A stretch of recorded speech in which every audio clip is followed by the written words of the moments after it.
주제 시작합니다. 매주 목요일마다 TBS 의뢰로 여론조사 전문기관 리얼미터가 인사할 때 아니에요 아직. 국정 이거 뭐예요? 왜 쑥 내려? 리얼미터와 함께 TBS가 여론조사하고요. 저 처음이었고 잘 못하는데 막 내려 자기 마음대로. 국정 지지율 주요 현안에 대한 여론 동향을 알려주는 시간입니다. 자, 함께 하실 분. 박시영 여론조사 전문가. 여길 먼저 소개해야 되는데 여기가 더 전문가인데. 네, 그렇게 하시죠. 예, 자, 이택수 여론조사 전문가. 네, 안녕하세요. 이택수입니다. 예. 자, 여론조사한 것을 갖고 이택수 전문가보다 더 전문가인 척하는 박시영 전문가. 네, 반갑습니다. 윈지코리아 컨설팅의 박시영입니다. 근데 여기 여론조사 전문가고 그리고 여론조사를 갖고 또 정치적으로 이렇게 좀 버무린단 말이에요. 네. 그 제3자가 보기엔 여기가 더 전문가 같은데 사실은 팩트는 여기가 더 강하죠. 이제 저희는 팩트 중심이고 그다음에 해석하고 컨설팅하는 거는 또 윈지코리아 박시영 여기 팩트 중심, 여기 허위사실 중심이다 이런 얘기인가?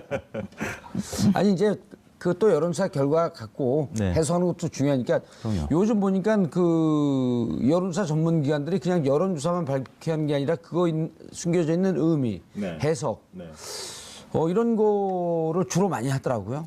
이게 원래는 그 문항을 많이 그 포함을 시켜서 여러 문항을 질문을 드리면 그 결과를 다채롭게 심층적으로 분석할 수가 있는데 이제 예를 들면 지금 리얼미터 같은 경우는 우리가 이제 국정 지지도 중심으로 이제 하다 보니까 현안 질문 같은 게 이제 하나 정도밖에 실질적으로 이제 조사를 안 하고 있어서요.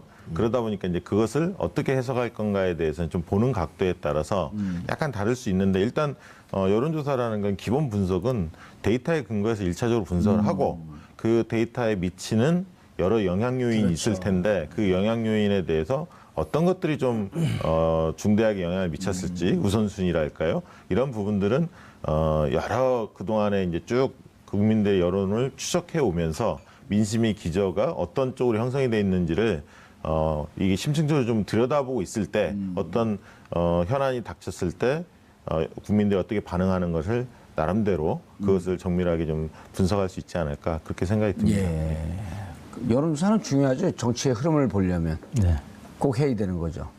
근데 사실 정치인들이 여론조사 수치만 조금 관심을 가지고 있지 이게 그 민심이라는 거를 이렇게 깊게 들여다보려는 노력들은 별로 안 합니다. 자기들 이제 선거 때는 그런 분이 한 분 있죠, 한 분. 평상시에도 관심 있는 분 앞에 계신 분 아닌가요? 그렇죠. 저는 이제 정치인이 아니라 이제 방송인이니까 다음 그 회차에 그 사장님하고 잘 협의하고 요 문항을 좀 넣으세요. 성탄절 민생사범 사면복권 어떻게 생각하시느냐. 그다음에 이제 바로 정치인 사면복권 이렇게 물으면은 그 부정적이니까 정봉주 사면복권 어떻게 생각하냐. 그다음에 그 세 번째 정치인 사면복권. 저를 정치인에서 이렇게 띄워놓으라는 얘기예요. 하시겠어요, 안 하시겠어요? 협의해 보겠습니다. 적극적으로. 뭐예요? 예 아니요 분명히 얘기했어요. 그 구속적 부시면 감옥 가고 싶어요. 이게 사실 현안 중에 하나는 분명히 맞습니다. 그럼요. 하지만 이제 그 의원님이 진행자가 직접 이런 얘기하면 방송을 사유한다 이런 비판에 직시할 수도 있습니다. 저는 사회적 동물이니까 방송을 사회화한다. 아 그럴까요? 자 이번 주 조사한 거 좀 결과 좀 알려주시죠. 내용과. 네, 오늘 저희 둘째 아들 포함해서 수능이 지금 수능을 보고 있는데요. 아들 깔때기를 들이대시네. 둘째 아들이 99년생인가요? 그렇죠. 99년생이죠. 몇 년생인지도 모르면서 99년생 지금 시험 봤습니다. 근데 이제 원래는 지난주 오늘 시험을 봤었어야 되는데 이제 일주일 연기가 된 거죠. 진짜 애들 심정은 어떻든가요? 우리 둘째 아들은 그 전날 시험 공부할 수 있는 기간이 좀 더 길었으면 좋겠다. 왜냐하면 공부를 열심히 안 했습니다. 그래서 좀 마무리 정리할 수 있는 시간 좀 하루만 더 아쉽다. 있었어도 좋겠는데 근데 일주일이 이제 늘어나면서 아마 점수가 조금 더 오르지 않을까 싶은데. 아들이 재수생인가요, 현역인가요? 지금 고3. 고3 현역 학생입니다. 일반고 아니면? 일반고입니다. 일반고입니다. 일반고 전성시대를 열어야 합니다. 여하튼 그러다 보니까 이 일주일 연기된 것과 관련해서 대부분 이제 찬성하는 여론이 인터넷 포털이나 SNS에서는 많았는데 실제 국민들의 여론이 어떤지 TBS 의뢰로 조사를 해봤습니다. 매우 잘했다는 의견이 54.9%, 잘한 편이다 28.7%, 합쳐서 83.6%가 수능 연기에 대해서 긍정평가를 했고요. 잘못한 편 5.6%, 매우 잘못했다 7.2%, 합쳐서 12.8%가 부정평가를 했습니다. 묘하게 저게 그 자유한국당 지지율하고 좀 비슷하네요. 빨간색이고. 네. 어허, 독특하네. 이제 말씀 나온 김에 지정당별로 입장차가 좀 있었는데요. 아, 그래요? 네. 어허. 민주당 지지층에서는 96.7%가 긍정평가했고요. 국민의당 지지층도 90.2%가 긍정평가를 했습니다. 반면에 이제 바른정당 지지층은 83.5%로 그보다는 조금 낮았고요. 그래도 일반적인 것보다 높았네, 바른정당까지는. 근데 이제 자유한국당 지지층은 온도차가 꽤 컸습니다. 긍정평가 48.8%, 부정평가 42.4%. 오차 범위 내에서 긍정평가가 높긴 했습니다만 다른 정당 지지층이 80%, 90% 이상의 긍정평가한 것과 비춰보면 상당히 낮은 수치를 나타냈습니다. 예. 독특하네요. 저게 그냥 사회적 이슈인데 어떻게 사회적 이슈와 정치적 입장에 따라 저렇게 확연히 달라지죠? 현 정부가 하는 일은 다 못마땅하다. 이 밑바탕에 깔려 있는 거죠. 뭘 잘해도 예를 들어갖고 자유한국당 지지자들은 국민 기본소득을 갖고 이달에 100만 원씩 나눠주겠다 그래도 반대할 것 같은데요? 퍼주기다. 예산합니다. 퍼주기다. 안 받겠다. 일단 받긴 받고. 그건 모르겠습니다. 근데 이게 좀 재밌는 게 한국당, 진짜 재밌네요. 어쨌든 지금 뭐 적폐청산에 대해서도 정치 보복이다. 뭐 이런 어떤 공격을 하지 않습니까? 그러다 보니까 국민 대다수 80% 넘게 찬성하는데 자꾸 고립되는 느낌이 좀 들죠. 그리고 자유한국당이 최근에 주목도가 좀 많이 떨어집니다. 똥볼이라고 하는데 헛발질들을 가끔 하죠. 그래서 이제 홍준표 대표가 최근에 안 보입니다. 똥볼이란 표현은 이제 방송에 쓰면 안 돼. 변구.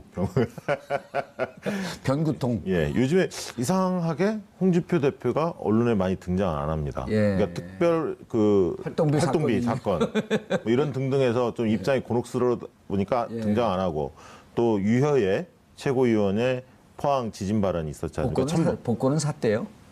천벌 받는다. 뭐 이런 얘기도 있었고. 그렇죠. 그리고 또 복권도 사야 되겠네요. 그리고 오늘도 장제원 의원이 좀 어제도 그 세월호 유해 은폐했다는 이게 참 문제가 발견이 됐는데 거기에 대한 비판을 하면서 인간의 도리를 못하는 정권이다.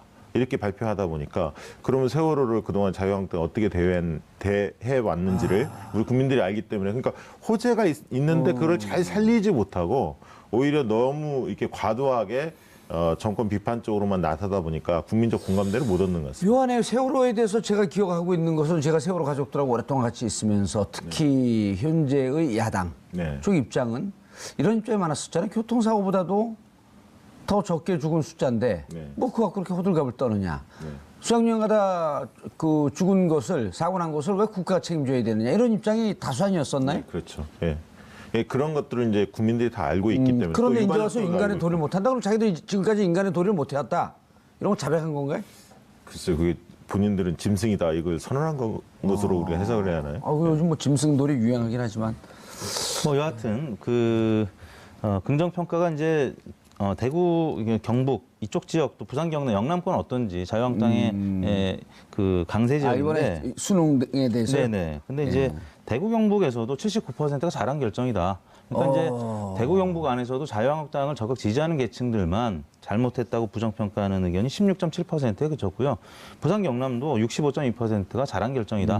잘못한 결정은 26.2%. 그러니까 대부분의 연령대 또 대부분의 지역에서 긍정평가가 많았는데 다만 집중적으로 포항, 경주, 울산만 좀 한번 해보시지 그랬어요. 그러려면 그러면 이 비용이 설문조사할 때 미리 저한테 때문에. 전화하세요. 제가 비용 한 긴급 2, 3만 원, 2만 9천 원. 김영란법. 3배 정도 올려주셔야 합니다. 그러면. 그 내가 사장이에요 여기. 근데 이제 재밌는 게 연령대별 분석인데요. 30대, 20대, 60대 이상 대체로 이제 잘했다는 의견이 80% 중후반 좀 넘어갔는데 가장 낮은 연령대가 50대였습니다. 50대가 74.4%. 긍정평가가 다른 연령대에 비해서 한 10%포인트가량 낮은 것으로 나타났는데. 왜 그랬어요? 제가 이제 둘째 아들이 이제 고3이라고 말씀드렸는데 제가 이제 49입니다. 50대는 아니에요? 대체로 50대가 많습니다. 고3 혹은 재수생을 자녀로 둔 연령대가 50대가 많기 때문에. 근데 이제 고3 혹은 재수생을 자녀로 둔 학부모들은 이게 빨리 끝났으면 좋겠는데. 이 고통을 일주일 더 연기한단 말이야. 이런 게 심리가 그렇습니다. 있었다. 자녀들도 그렇고 또 본인들도 이제 많이 힘들죠. 그래서 그 일주일 동안이 이 경주나 포항 지역 외에는 또 그 여진을 많이 못 느꼈기 때문에. 근데 당시에 이제 포항 같은 경우 이튿날에도 여진이 16회나 있었거든요. 3.0 이상 또 여진이 계속됐었기 때문에 당연히 이제 포항 지역 혹은 경주 지역 수험생들은 불안해서 만약에 시험이 지난주 강행이 됐었다라면 여러 가지 부작용이 있었을 겁니다. 이제 그런 그럼요. 차원에서 잘했죠. 많은 국민들이 80% 이상 지금 긍정 평가를 하는 건데 다행히 오늘 또 수능이 진행되고 있는데 특별한 사고는 없었고. 없었고요. 여진이 조금 전에 이제 보도를 보니까 1.7 그러니까 체감되지 못하는 여진이 한 번 있었다고 하는데요. 지난주에 시험이 치러졌으면 상당히 여러 가지 부작용 또 불만들이 있었을 텐데 지금은 이제 거의 그런 얘기들이 이제 없을 정도로 좀 잦아들었기 때문에 다행스럽게 잠깐만요. 생각합니다. 근데 정말 그 우리 이택수 전문가 같은 경우는 집에 거의 안 들어가잖아요. 들어가나요? 좀 늦게 들어가죠. 예, 그러니까 아들 공부하는 거는 이제 주로 집에 계신 사모님이 많이 부담을 질 텐데 네. 연기하는 거에 대해서 부담스럽던가요? 뭐 저희 와이프 얘기하시는 아니요, 거죠? 본인이. 저는 아무튼 우리 아들이 하루라도 더 시간이 있었으면 좋겠다 그랬기 때문에 연기가 돼서 좀 다행스럽게 생각합니다. 시험을 보든 말든 관계하지 않는다 이런 건 아니고요. 근데 워낙 이제 우리 둘째 아들이 공부를 뭐 열심히는 안 했기 본인도 알고 저도 알고 있었기 때문에 네. 훌륭하게 되겠네요. 네. 예.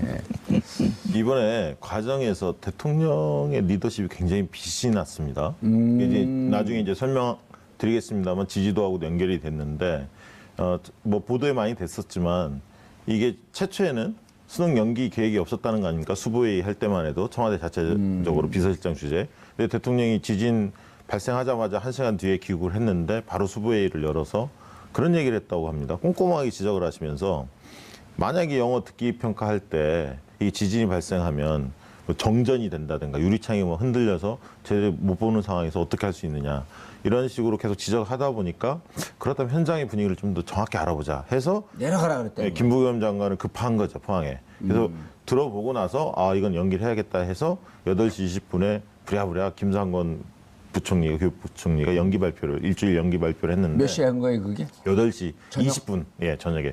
그렇기 때문에 다 전달이 안 된 사람도 있더라고요. 보니까 휴대폰을 아예 꺼놓고 생활하는 친구들도 있더라고요. 삼수, 사수 뭐 이렇게 하는 친구들 중에는. 그래서 연락 못 받아갖고 그 다음날 허겁지겁 학교에 가보니까 수험장소에 가보니까 이게 연기됐다는 걸 알았다. 그럼 이게 지난주 지진 난 게 수요일 날 났던 건가요? 예, 전날 나서 그 3시쯤에 나서 이게 밤에 8시 20분에 결정이 되니까 그 굉장히 긴급하지. 그러니까 리더의 가장 중요한 자질 중에 하나가 대통령 자질 중에 하나가 위기 대처 능력입니다. 근데 위기 대처 능력이라는 거는 빠른 결단력이 필요하거든요. 그런 측면에서 이번 과정들을 보면서 대통령이 안전이라는 문제와 공정성이라는 문제 두 가지를 굉장히 중요하게 바라본 겁니다.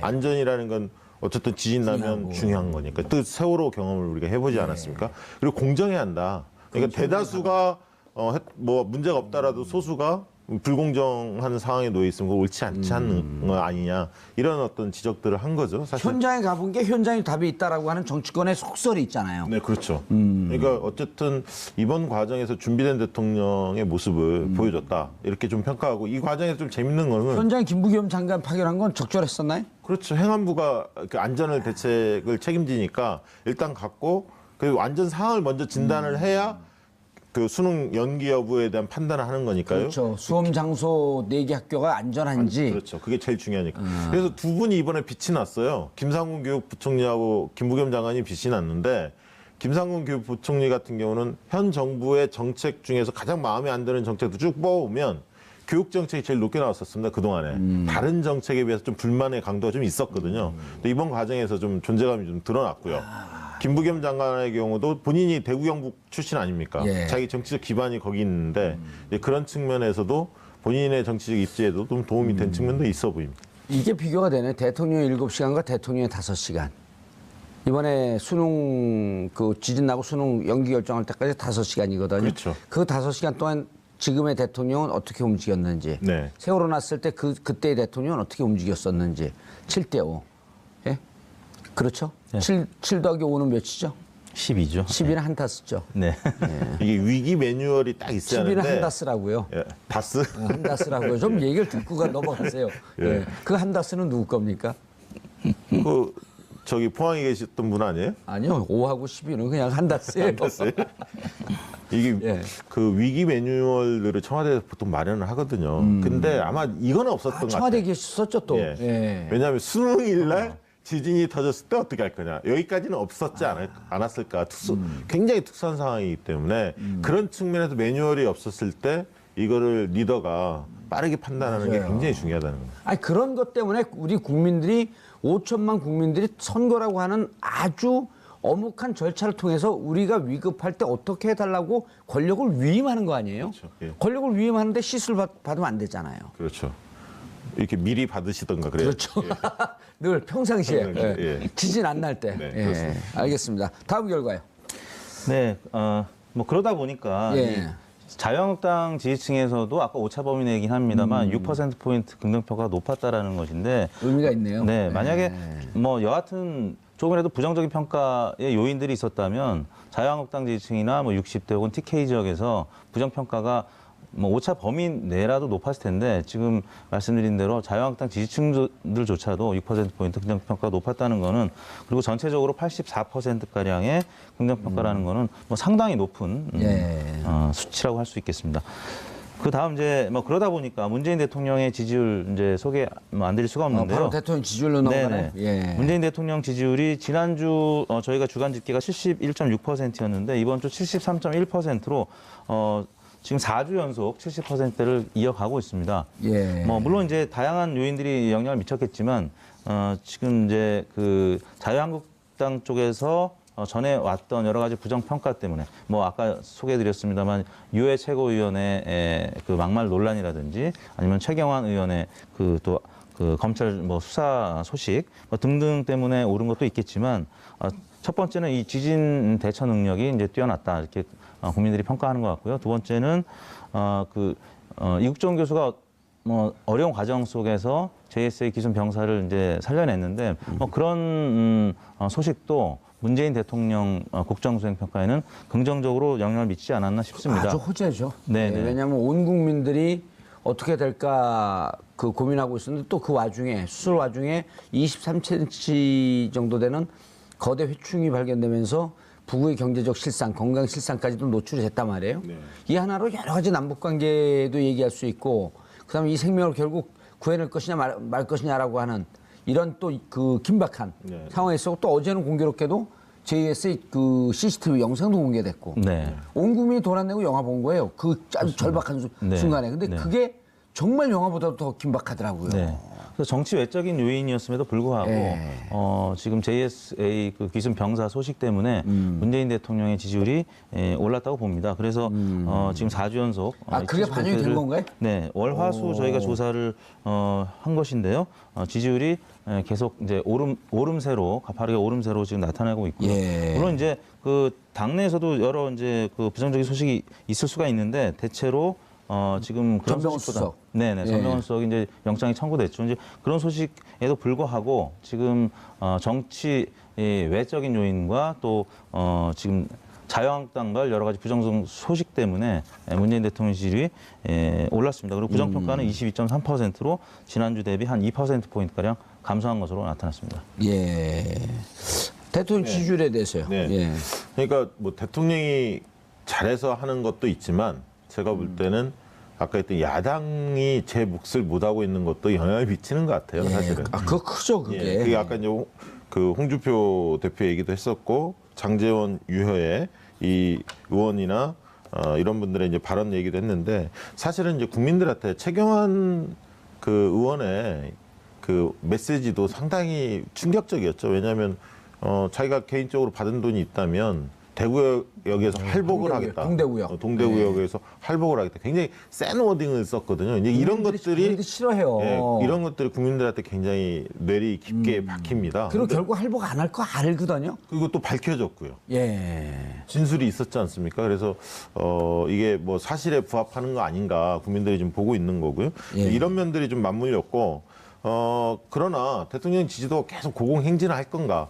저는 뭐 크게 빠질 가능성은 별로 없어 보입니다만 단기간에 어쨌든 악재 요소도 좀 있었습니다. 아직 다 반영은 안 된 것 같고요. 어쨌든 전병헌 전 전무수석의 구속이 될지 여부가 내일 이제 결론이 나는데 물론 이제 이게 그 다툼의 여지는 많이 있어 보입니다. 그러니까 제3자 뇌물 명목으로 그리고 횡령 뭐 여러 가지를 걸었는데 실제 이제 그 비서관의 단독 범행이냐 아니면 실질적으로 전병헌 수석이 지시를 했거나 인지를 했거나 이 다툼이 좀 있는 것 같고 내일 어쨌든 최종적으로 결론이 난다고 하니까 물론 이 사안이 정무수석에 임명된 이후에 벌어진 사안이 아니라 한 2년 전 과거의 일이기 때문에 국민들이 볼 때도 가려서 보는 측면도 좀 있는 것 같고요. 그다음에 아까 이제 그래도 세월에 만약에 불법으로 했다고 한다면 그건 벌을 받아야 되는 그건 거죠. 뭐 당연히 타격이 약간 있겠죠. 그리고 세월호 유해 은폐한 것 이 부분이 있었는데 아까 이제 자유한국당이 이 문제에 대해서 이상하게 대처하면서 대통령의 지지율로서 바로 빠지지는 않을 것 같고요. 그다음에 이제 오늘 또 박지원 대표도 전 대표도 그런 말씀을 하셨지만 홍종학 장관을 임명하면서 대통령이 좀 메시지를 남겼지 않습니까? 국회에서 좀 논란이 됐던 사람들이 오히려 일을 잘한다. 뭐 이런 말씀을 하시다 보니까 그건 좀 적절치 않은 것 같고요. 그런 건 좀 안 했으면 좋겠어요. 예, 그러다 보니까 좀 갑론을박 하면서 좀 빌미를 좀 주지 않았나. 오히려 국회에서 이렇게 논란이 됐고 네. 그다음에 많은 분들이 청문회에서 문제 제기를 했기 때문에 그런 것을 잊지 말고 조금 더 신중하게 열심히 잘했으면 좋겠다. 이렇게 됐으면 훨씬 더 신뢰가 쌓였을 텐데. 예. 맞습니다. 그런 부분이 좀 아쉽더라고요. 네, 좀 아쉽습니다. 예. 그럼에도 불구하고 아무튼 195일 만에 정부 그 1기 조각이 이제 마무리가 됐다는 195일 이요? 예, 예. 소식이 있었기 때문에 그 조각 소식은 긍정 평가를 미쳤다고 보는데요. 같은 날 이제 아무튼 그 홍준표 대표의 검찰 특활비 관련된 의혹 제기 이 소식 때문에 좀 이 부분도 문재인 대통령 지지율에는 긍정적으로 영향을 미친 것이거든요. 그러니까 한국당의 여러 가지 악재들이 예. 지금 계속적으로 문재인 대통령에는 좀 도움이 되고 있습니다. 그다음에 저는 고위공직자들 칠 때 인선 기준을 강화해서 지금 발표하지 않았습니까? 그 성폭행과 성폭력과 관련된 범죄들 그리고 음주운전 이거를 이제 5대 비리에 추가해서 좀 더 기준을 강화했는데요. 이 발표하는 과정에서 기존에 이제 충족되지 못한 분들도 사실은 임명이 많이 됐지 않습니까? 사실 그리고 이 부분에 대해서 좀 더 언급을 좀 해줬으면 그리고 시기가 곧바로 그 다음날 하다 보니까 약간의 좀 논란이 좀 있는 것 같아요. 그래서 조금 더 그 어떤 인선 문제에 대해서 대통령의 생각 또 청와대 입장 이런 부분들이 솔직 담백하게 좀 더 전달됐으면 하는 아쉬움이 좀 있었습니다. 알겠습니다. 다음 정당 지지율 들어가나요? 네. 민주당 지지율이 0.5%포인트 오른 51.8%를 기록했습니다. 예. 문재인 대통령 지지율과 함께 동반 상승을 상승하고 했고요. 있고요. 네, 자유한국당 지지율은 1.6%포인트 빠진 16.7%를 기록했습니다.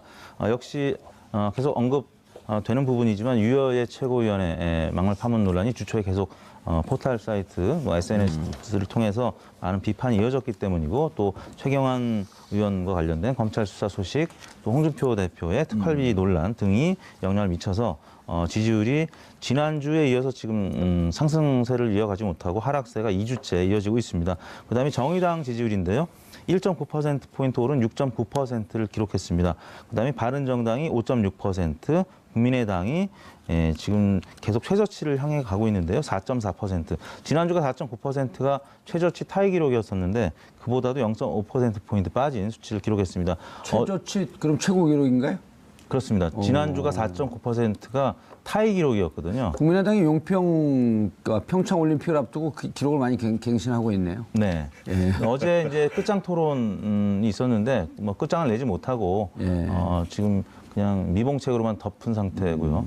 여전히 당이 이제 깨어질 위기에 지금 처해 있기 때문에 지지율이 계속 빠지고 있는 것 같고요. 정의당은 김종대 의원 파문이 있었음에도 불구하고 지금 이제 홍종학 의원에 대해서 이른바 정의당 데스노트 이번에는 이제 홍종학 의원에 대해서는 이제 찬성 입장을 나타내면서 문재인 정부가 드디어 1기가 조각이 마무리될 수 있는데 좀 기여를 했죠. 그래서 정의당에 대해서는 좀 긍정평가가 김종대 의원 파문에도 불구하고 지금 좀 있었던 것 같습니다. 그래서 김종대 의원 파문은 반영이 안 된 거죠, 지금? 반영이 안 됐다고 해야지, 어제부터니까. 네, 현재까지는 반영이 뭐 크게 되지는 않은 것 같습니다. 네, 아직 조금 더 지켜봐야 할 것 같은데. 김종대 의원도 액면 내용을 또 파고 들어가 보면 이국종 교수를 비판한 게 아니고 일반론을 얘기한 건데 그것을 네티즌들이 쌍물 붙인 것처럼 보여요. 근데 그 발언을 들어보면 그거는 약간 빌미를 준 측면이 있죠. 워딩 자체가 조금 문제가 있죠. 그런데 우리가 평상시에 또 그 김종대 교수의 이렇게 자유분 마음을 잘 알잖아요. 그리고 너무 이렇게 막 이 기사가 좋은 기사고 훈훈한 기사임에도 불구하고 인권에 대해서도 한번 생각하라 이런 쪽으로 좀 그렇죠. 좋게 받아들여야 되는데. 예. 근데 이제 정의당이 좀 묘한 게요. 좀 호재가 있으면 호사나와라고 꼭 악재가 되게 터져요. 지난번에도 심상정 그 전 대표께서 우리은행 채용 비리 이걸 폭로하지 않았습니까? 예. 법정에서.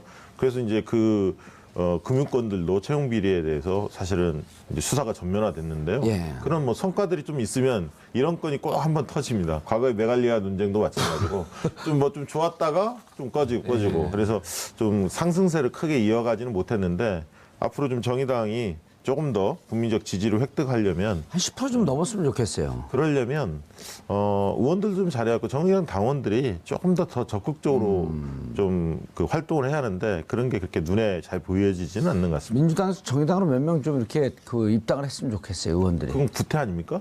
왜요? 정의당 좋아하는 사람들이 있거든요. 아니 그 꿔주고 막 이런 게 민의에 왜곡되는 거 아니에요? 정치권 의원 이런 분들은 좋아하잖아요, 정의당. 물어보셨습니까? 정의당에서 싫어한다, 진짜. 그래요?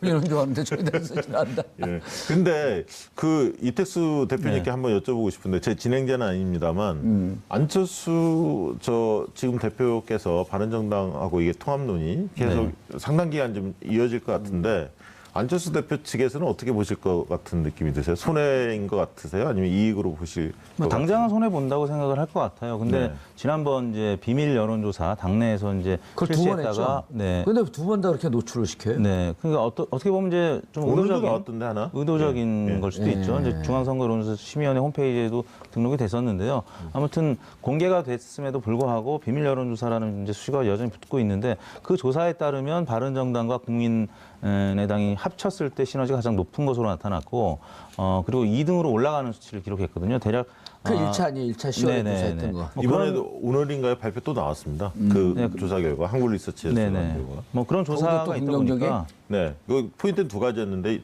정당 지지율은 2등으로 올라가는데 야당의 대표 주자가 누구냐라고 물었을 때 전국에서 유승민 대표가 1위였고요. 그다음에 2위가 홍준표, 3위가 안철수였는데 호남에서도 유승민이 1위였고 안철수 대표가 2등인가 이렇게 좀 뒤처지는 것으로 그렇게 그러면 조사가 그렇게 됐습니다. 합당했다가 또 유승민한테 밀리면 또 탈당할 거 아니에요? 근데 이제 지금 봤을 때 안철수 대표는 그 길만이 살 길이다. 자기가 차기 대선을 위해서 이렇게 확고하게 생각을 하신 것 같고요. 그러다 보니까 아마 지금 당장의 지지율에 별로 연연해 하지는 않는 것 같아요. 좀 떨어진다 하더라도 어떻게든 통합을 성사시키면 반등할 수 있다. 이런 어떤 희망적인 근거만 가지고 계속 좀 밀어붙이는 거 아닌가. 좀 그렇게 생각이 좀 들고요. 그러면 이게 과연 박지원 전 대표나 정동영, 천정배 등 호남 중진들이 과연 당을 뛰쳐나올 것인가. 이 안 문제가 나오죠. 좀 사실은 관전 포인트인데 물론 그런 분들이 일부는 나올 수는 있습니다만 쉽지는 않을 겁니다, 아마. 왜냐하면 그럼 어떻게 됩니까? 그걸 한번 보시죠. 만약에 뛰쳐나오지 않으면 통합한다고 했을 때 통합은 어떻게 그 전당대회를 거쳐야 되잖아요. 그럼요. 전당대회 거쳐야죠. 그 전당대회에서 반대하면 어떻게 되는 거예요? 반대하면 통합이 좌절되는 거죠. 당대표 사퇴해야죠. 그럼 자중질환으로 쭉 빠질 거 아니에요? 그럼요. 근데 지금의 당원 구조가 통합 쪽으로 조금 흐를 가능성도 있습니다. 왜냐하면 지금 그 당원의 상당수는 또 안철수 대표를 지지하는 분들이 꽤 많거든요. 그러니까 지난번 당대표 선거에서도 안철수 대표가 승리하지 않았습니까? 50몇 %인가 지지를 받았는데요.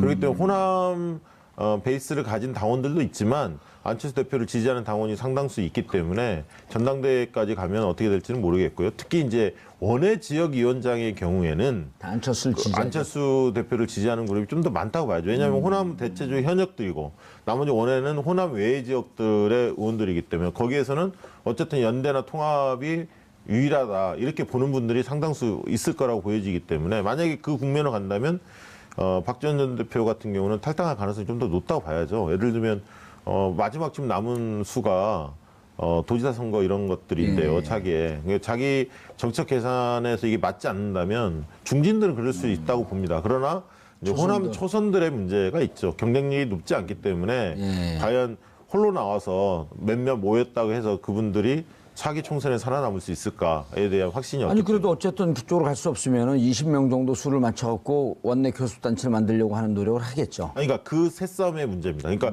이 뭐 평화개혁 세력 이 그룹이 20명 과연 20명 가깝게 모을 수가 있느냐. 이게 이제 1차 관전 포인트겠죠. 그게 힘이 있다. 가능성이 있다라고 보여진다면 통합 추진하는 속도도 좀 제어가 될 거고 이분들도 얼마든지 이제 내 뜻을 이제 이해하겠죠. 몇 명 당원이 민주당 의원이 입당했으면 좋겠다는 게. 그 과거에 DJP 연대할 때 몇몇 그 국민회의의 의원들이 그 JP 쪽에 그 정당에 가지 않았습니까? 4명인가 백이선 의원도 기억이 나고 그렇죠. 몇 명 있었지 않습니까? 이른바 꼬주기. 예. 그 성공했잖아요. 근데 그 당시는 몰라서 지금은 시대가 좀 바뀌었지 않습니까? 예. 아니 만들고 이제 제가 또 예. 이쪽 새로 탈당하면 제가 또 그 당에 가주면서 나를 따르러 하면 또 의원들 한 3, 4명. 아직 사면 복권도 안 되셨는데 안 됐으니까 가는 거죠. 아무 이렇게 아니 안 됐으니까 가는 거죠. 되면 안 가죠. 그래서 이제 어제 그 끝장 토론 이후에 이제 끝장 토론 내용은 뭐였어요 결국에는 이제 그냥 당을 끝장내자. 예. 근데 이 안철수 대표 측과 예. 또 이제 반대 진영에 있는 측의 셈법은 다른 것 같아요. 그러니까 의원 수는 좀 안철수 대표 측이 불리한 상황이긴 한데 말씀 나왔던 당원들의 투표로 갔을 때는 또 다른 양상이 될 수 있다. 그게 안철수 대표 측근 의원들의 얘기였고요. 그래서 결국에는 뭐 진성 당원들을 상대로 투표를 하자. 이제 결국에는 방법론적으로 여러 가지 논란이 있기 때문에 결론을 내지 통합에 못했는데. 대해서 진성 당원으로 당원 당규가 있을 거 아니에요. 예, 당원 투표로 가자는 거죠. 근데 거기에 대해서는 또 이제 반대 측 의원들은 입장을 달리하고 있는 것이고. 어떻게요? 왜냐하면요 이게 당원 투표가 최고 의사결정 기구라는 게 없어요. 없죠. 전당대회만 전당대회 있고 되는 당원 거죠. 투표는 참고 자료거든요. 예. 사실은 당원들 뜻이 이러니까 반영해서 우리가 끌고 가자. 상무위원회 회의 이런 것도 위임받지 않고서는 무조건 이런 거 당의 그렇죠. 통합이나 당 해산 이런 거는 전당대회에서 결정을 해야 되는 거 아니에요? 네. 그렇죠. 맞습니다. 예. 안철수 대표가 이런 정당 이런 흐름 이 규정을 할까요? 근데 과거에는 뭐 그런 발언도 있더라고요. 과거에는 문재인과 안철수 그 문재인 대표 시절에 논란이 예. 벌어졌을 때 이제 문재인 대표가 당원 뜻을 좀 묻자 뭐 이런 거를 했을 때는 또 반대했었고 안철수 당시에 그 의원께서는 그래서 이제 이 정치적인 어떤 상황에 따라서 태도들을 계속 바꿔오는 거 아니냐 표리부동하다 뭐 이런 어떤 비판들도 있습니다. 한 인터넷 매체 보도를 보니까 이제 예. 국민의당 의원들이 그 교섭단체를 국민의당 교섭단체에서 이탈을 해서 별도 교섭단체를 구성한다. 탈당을 하지 않고 뭐 그런 얘기까지 나오더라고요. 만약 그렇게 되면 사실상 뭐 당이 깨지는 건데 만약에 반대하는 분들이 반대하는 분들이 한 20여 명이 나와서 탈당하지 않고 탈당하지 않고 국민의당 교섭단체에서 이탈을 한다. 그게 가능한가요? 예, 법적으로 그게 과거 전례가 있더라고요. 열린우리당 때 김현미 의원이 잠시 교섭단체에서 이탈을 한 적이 있는데 그렇게 되면 국민의당은 당은 있는데 교섭단체 안철수 대표 중심으로 한 의원들의 교섭단체는 무력화되는 것이고요. 그런 차원이라면 안철수 대표 입장에서도 바른정당이랑 어떻게든 합쳐서 교섭단체를 구성해야 되는 것이죠. 교섭단체 구성이 안 되겠죠. 예를 들어 10명이고 저쪽에 이쪽하고 합하게 되면 떠날 사람들이 또 한 5명 그렇죠. 되거든요. 그럼 간당간당해지는 겁니다. 20명이. 간당간당하지 않고 18 내지 19 정도 되겠죠. 그래야지 이게 정상적인 네. 모습이죠. 당을 갖고 네. 국민이 위임한 정당인데 이렇게 저렇게 그 뭐 주물럭 무슨 쿵떡을 만드는 것도 아니고. 근데 이제 사실은 그 박지원 전 대표나 예. 정동영 의원이 의구심을 갖는 거는 단순히 바른정당까지만 하는 게 아니라 자유한국당이죠. 자유한국당을 노리고 있는 거 아니냐. 그렇죠. 그래서 보수대연합의 길로 가는 거 아니냐. 예, 이렇게 이제 민자당 하자는 거 아니죠. 예, 의구심을 갖고 있기 때문에 그런 부분에 대한 뉘앙스가 몇 가지 징후들이 나타나고 있기 때문에 이 부분은 절대 안 된다 이렇게 결사 반대하는 것으로 보여집니다. 예. 그 지점에서 이제 YS의 3당 합당 방식이냐 아니면 DJP 연합이냐 그 논란이 어제 그 끝장 토론 내에서 많은 얘기가 있었다고 하더라고요. 박지원 대표 같은 경우는 야당에 지금 유력한 주자가 없기 때문에 이렇게 묶어서 본인이 그 주자가 되려고 한다. 그런데 또 막상 여론조사하면 유승민이라면서요. 네, 그렇습니다. 그걸 전문용어로 죽 써서 개준다는 거 아니에요? 예? 그러니까 그만큼 이제 호남에 다녀오면요. 예. 실제로 이제 안철수 대표에 대해서 호남 민심이 어떤지 저도 이제 호남에 갈 기회가 있으니까 건네 보면 과거 대선 때하고는 사뭇 다릅니다. 공기 자체가 다르고요, 반응 자체가 다릅니다. 그러니까 바로 대답을 바로 안 합니다. 이렇게 좋든 싫든 별 관심 없다. 이런 어떤 태도들을 많이 볼 수가 있습니다. 뭘 하든 뭘 하든지 대세 지장 없고 좀 정치적 건 뒤로 이제 퇴진해라. 그러니까 차기에 염두에 두는 사람이 아니다라는 인식이 상당히 형성돼 있는 것 같습니다. 알겠습니다. 여론조사 결과 뭐 더 얘기할 건 없죠. 국민의당 지지율이 지금 호남에서 보니까 10.1%거든요, 이번 예. 주에. 민주당 지지율이 64.5%고요. 예. 자유한국당 5%. 알겠습니다. 국민의당 그것만 10.1%. 얘기하면 됩니다. 별 차이가 없는 거 봐서는 예. 국민의당이 지금 호남에서도 굉장히 열악한 환경에 처해 있다고 봐요. 알겠습니다. 자, 여론조사 정기적으로 하는 다음 주에 다시 뵙고 두 분 인사하세요. 네. 예. 예. 자, 감사합니다. 11월 23일 목요일 정봉주의 품격시대 마치겠습니다. 자, 수능 본 학생들 여러분, 오늘 기분 좋지만 그래도 마음껏 뛰놀면서 사고 나지 않게 조심해 주시기 바라겠습니다. 감사합니다.